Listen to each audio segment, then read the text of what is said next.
Hello everyone. तो दोस्तों I think आप सभी LNMU BA part third English honours के स्टूडेंट्स होंगे और आप सभी का सेशन 2021 से 2024 होगा। दोस्तों आज की इस वीडियो में हम लोग part third English honours paper 5 से संबंधित इंपॉर्टेंट गेस क्वेश्चन को डिस्कस करेंगे।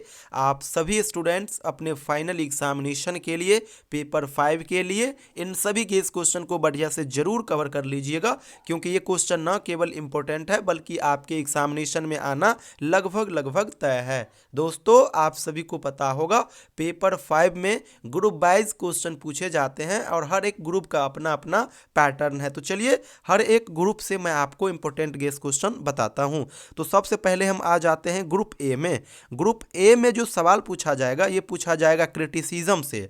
टोटल 2 सवाल पूछे जाएंगे, आपको एक का जवाब देना होगा और वो एक होगा 15 मार्क्स का, यानी ग्रुप ए होगा 15 मार्क्स का और क्रिटिसिज्म के सवाल आएंगे। तो आप सिलेबस को बढ़िया से कवर मत कीजिएगा, क्योंकि अब समय बिल्कुल नहीं है आपके पास। केवल और केवल इंपॉर्टेंट क्वेश्चन को आप टारगेट कीजिएगा और ये 3 क्वेश्चन आपके लिए मोस्ट इंपॉर्टेंट है इस बार के लिए। पहला है रोमांटिक क्रिटिसिज्म, दूसरा है विक्टोरियन क्रिटिसिज्म एंड तीसरा है मॉडर्न क्रिटिसिज्म। मॉडर्न क्रिटिसिज्म को ही न्यू क्रिटिसिज्म भी कहा जाता है। तो ये हो गया ग्रुप ए के लिए इंपॉर्टेंट क्वेश्चन। अब ग्रुप बी में आते हैं।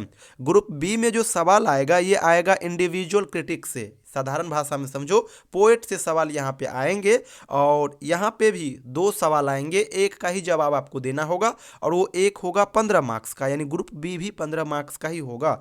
और जब सिलेबस देखोगे तो वहाँ पे 10 से 12 क्रिटिक आपको देखने को मिलेंगे, लेकिन आप उन सभी को नहीं करना, क्योंकि आपको टोटल 4 ऑनर्स पेपर और एक GES 5 पेपर का तैयारी करना होगा और हर एक पेपर इंपॉर्टेंट है। आप केवल और केवल इन 3 से 4 को बढ़िया से कर लीजिएगा, सफिशिएंट रहेगा। पहला है मैथ्यू आर्नोल्ड, दूसरा है जॉन ड्राइडेन, तीसरा है I.A. रिचर्ड्स एंड लास्ट है S.T. कोलरिज।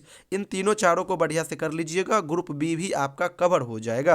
अब आते हैं ग्रुप सी में। ग्रुप सी सेक्शन से 2 प्रकार का सवाल आएगा, लॉन्ग क्वेश्चन और एक्सप्लेनेशन क्वेश्चन। और सवाल आएंगे एसए सेक्शन से। TS इलियट का 3 एसए आपके ग्रुप सी के सेक्शन में दिया गया है।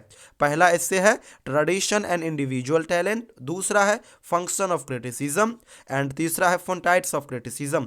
इन्हीं 3 एस्से को आप बढ़िया से कवर कर लीजिएगा। 15 मार्क्स का लॉन्ग क्वेश्चन आएगा, टोटल 2 सवाल आएंगे, एक का जवाब देना होगा और वो एक हो जाएगा 15 मार्क्स का। एक्सप्लेनेशन वाले में क्या होगा, टोटल 4 सवाल आएंगे एक्सप्लेनेशन का, चारों सवाल 7.5 मार्क्स करके रहेंगे और वहां पे आपको केवल और केवल 2 का ही जवाब देना होगा। तो 2 का जवाब देना होगा, 7.5 मार्क्स करके रहेंगे, तो 15 मार्क्स का आपका एक्सप्लेनेशन का क्वेश्चन हो जाएगा और एक क्वेश्चन लॉन्ग क्वेश्चन का आप जवाब दोगे, वो भी 15 मार्क्स का होगा। तो 30 मार्क्स का आपका ग्रुप सी हो जाएगा। तो जब पेपर करीब आएगा फिर मैं आपको चुनिंदा क्वेश्चन बताऊंगा ग्रुप सी से। पहले आप इन तीनों एस्से की समरी को बढ़िया से कवर कर लीजिए, अभी समय आपके पास वैसे है थोड़ा बहुत। अब आते हैं ग्रुप डी में। ग्रुप डी सेक्शन में जो सवाल आएगा ये आएगा अनसीन पोयम से, यानी इसके लिए सिलेबस में एक भी पोयम नहीं दिया गया है, कुछ भी कंटेंट आपके सिलेबस में नहीं दिया गया है। बस इतना बताया गया है कि एक छोटा सा पोयम आएगा और उस पोयम को आपको क्या करना होगा, एक्सप्लेन करना होगा लाइन बाय लाइन। तो इसका भी तैयारी आपका हो जाएगा, घबराइएगा मत। पेपर 6 और पेपर 7 इन 2 जगह ढेरों पोयम है, तो उस पोयम से आपका ये कवर हो जाएगा। लेकिन ये फिक्स नहीं है कि क्वेश्चन कहाँ से आएगा, बस ये है कि आपको पैटर्न पता चल जाएगा। आप प्रैक्टिस ज़्यादा कर लोगे तो किसी भी प्रकार का पोयम आएगा आप आसानी से उसका सोल्यूशन दे दोगे। और ये 20 मार्क्स का सवाल आएगा और ये काफ़ी सिंपल है। जिसका इंग्लिश लैंग्वेज बढ़िया होगा, इंग्लिश पे कमांड होगा, लैंग्वेज पे कमांड होगा, ये आसानी से यहाँ पे 20 मार्क्स स्कोर कर पाएंगे, क्योंकि यहाँ पे पढ़ने के लिए कुछ भी नहीं है। लाइंस आएंगे पोएम का और आपको क्या करना होगा, लाइंस बाय लाइन उसको एक्सप्लेन करना होगा। तो ये रहेगा ग्रुप डी का रेशियो। अब आ जाते हैं लास्ट सेक्शन में। लास्ट सेक्शन में क्या होगा, तो आपको कुछ लिटरेरी टर्म्स दिए जाएंगे और आपको क्या करना होगा, उसे एक्सप्लेन करना होगा, डेफिनेशन लिखना होगा, एग्जाम्पल लिखना होगा। तो वैसे तो सवाल जब आप सिलेबस में देखोगे तो ढेरों वहाँ पे मेंशन है, लेकिन आपको हर एक लिटरेरी टर्म्स कवर नहीं करना है। आप केवल और केवल इन 5 को बढ़िया से कर लीजिएगा, आपका काम हो जाएगा। पहला है पोस्ट स्ट्रक्चरलिज्म, दूसरा है रशियन फॉर्मलिज्म, तीसरा है इंटेंशनल फ्लेसी, चौथा है आर्किटाइपल क्रिटिसिज्म, लास्ट है एलेगरी। केवल और केवल इन 5 को कर लीजिएगा बढ़िया से, आपका काम हो जाएगा। हर क्वेश्चन को 1 से 1.5 पेज के अंदर आप कवर कीजिएगा, काम हो जाएगा। इससे ज़्यादा बिल्कुल मत करना। और लास्ट में बता दूं, ऊपर जितने क्वेश्चन देखे हो ये सभी इस बार के लिए यानी जो 2024 पेपर के लिए मोस्ट इंपॉर्टेंट है। इसके अलावा आप पेपर 5 के लिए कुछ भी मत करना।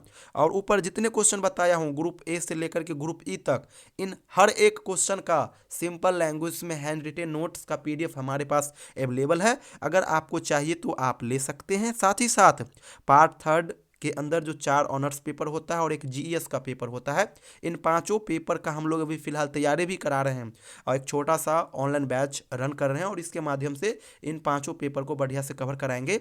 और हर एक नोट्स भी मैं आपको शेयर करूंगा, चाहे वो सिलेबस का नोट्स हो, क्वेश्चन बैंक का नोट्स हो, क्लास नोट्स कंटेंट हो, गेस नोट्स हो, ढेरों वीडियोस हो, हर एक चीज़ मैं आपको अवेलेबल कराऊंगा। वीडियोस होगा, कहीं से कोई डाउट होगा तो आप मुझे कॉल करके वो डाउट भी शेयर कर पाएंगे। तो जो स्टूडेंट इंटरेस्टेड हो, हमारे साथ जुड़ करके तैयारी करना चाहते हो या फिर केवल कंटेंट लेना चाहते हो, ये मेरा व्हाट्सअप नंबर है 7048928746। इस नंबर पे आप मुझे व्हाट्सअप मैसेज कीजिएगा, अपना सेशन और यूनिवर्सिटी का नाम जरूर मेंशन कर दीजिएगा। Thank you so much everyone.